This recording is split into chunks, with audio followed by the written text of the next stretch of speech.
আসসালামু আলাইকুম। আপনারা সবাই কেমন আছেন? আশা করি ভালো আছেন, আমিও ভালো আছি। আজকে আপনাদের সঙ্গে শেয়ার করব ডাঁটার রেসিপি। আজকে ডাঁটাটাকে একটু অন্যভাবে রান্না করছি, পেঁপে দিয়ে রান্না করেছি। অনেক সময় তো অনেক কিছু দিয়ে রান্না করি, কিন্তু যে পেঁপে দিয়ে এত সুন্দর যে রান্না হবে না দেখলে কিংবা খেলে বুঝতেই পারবেন না পেঁপে দিয়ে ডাঁটা রান্না করলে যে এত সুন্দর স্বাদ হয়। তার জন্য দেখুন এগুলো আমি কেটে নেব, পেঁপে টমেটো যা কিছু লাগবে কেটে নেওয়ার পরে আমি দেখুন এখানে কড়াইয়ে সর্ষের তেল দিয়ে দিলাম। তারপরে এগুলো দেখুন পেঁপে ডাঁটা আলু সবই কেটে নিয়েছি। আমি এক এক করে আলু আর পেঁপেটাকে ভেজে নেব। তেলটা ভালোভাবে গরম হয়ে গেছে। গরম হয়ে যাওয়ার পরে পেঁপে আর আলু দিয়ে দিয়েছি। আলুটা কিন্তু একটু মোটা করে কাটতে হবে। তারপরে হলুদ আর লবণ দিয়ে ভালো করে পেঁপেটাকে একটু ভেজে নিতে হবে হালকা করে।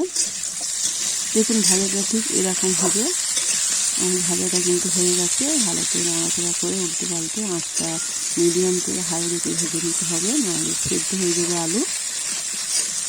এটা তুলে নেওয়ার পরে একই কড়াইতে আবার দিয়ে দিলাম ডাঁটাটাকে হালকা করে একটু লবণ দিয়ে এটাকে একটু নাড়াচাড়া করে নেব।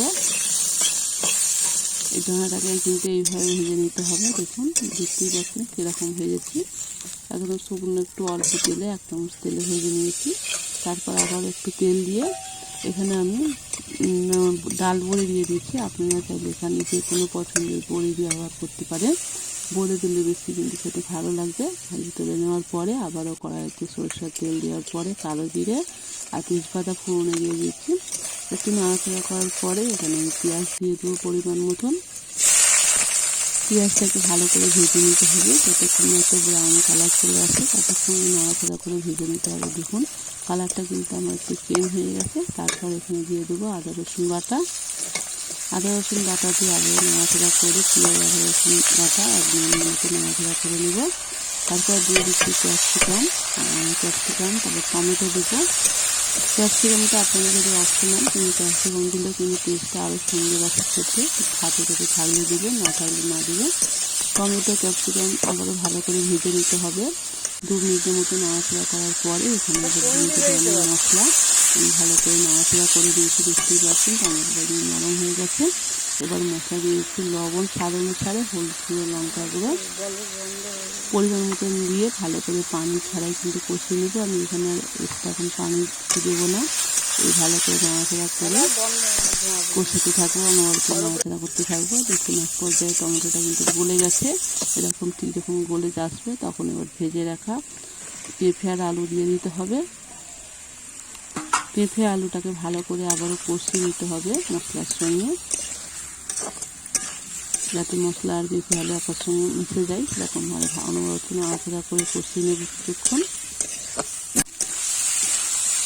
এইভাবে আমি 2 মিনিটের মতন 2 থেকে 3 মিনিটের মতন পেঁপে আলু কষিয়ে নিয়েছি। তারপর দিয়ে দিচ্ছি এটা একটা ভাজা মশলা। এটা হলো শুকনো কড়াই আগে থেকে আমি ধনে গোটা জিরে শুকনো লঙ্কা তেজপাতা ভেজে আমি পুরো করে রেখেছিলাম। এই মশলাটা দিলে টেস্টটা কিন্তু আরও সুন্দর আসে, দেওয়ার চেষ্টা করবেন, দিলে কিন্তু ভালো লাগবে খেতে আরও। তারপর দিয়ে দিচ্ছি ডাঁটা, ভেজে রাখা ডাঁটা দিয়ে আবারও ভালো করে কষিয়ে নেব 2 মিনিটের মতন। দেখুন মশলার সঙ্গে পুরো একদম ডাঁটা আলু সবই ভালো করে মজে গেছে, কষানো হয়ে গেছে। আমি অল্প পানি দিয়ে মাঝে মাঝে কষিয়ে নিয়েছি। দেখতেই পাচ্ছেন কষানোটা কত সুন্দর হয়েছে।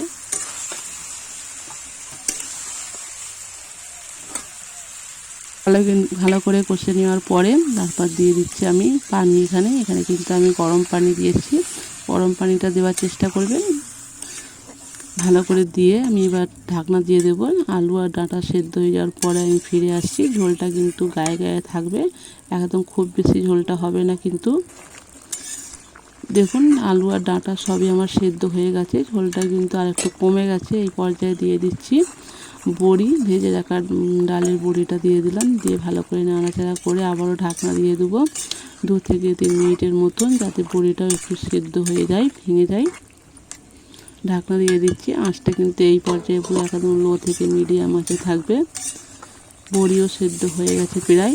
এবার আমি দিয়ে দেবো ধনেপাতা কুচি আর ভাজা জিরে গুঁড়ো দিয়ে ভালো করে নাড়াচাড়া করে আমি এটা এবার ঢাকনা দিয়ে রেখে দেবো কিছুক্ষণ, 1 থেকে 2 মিনিটের মতন।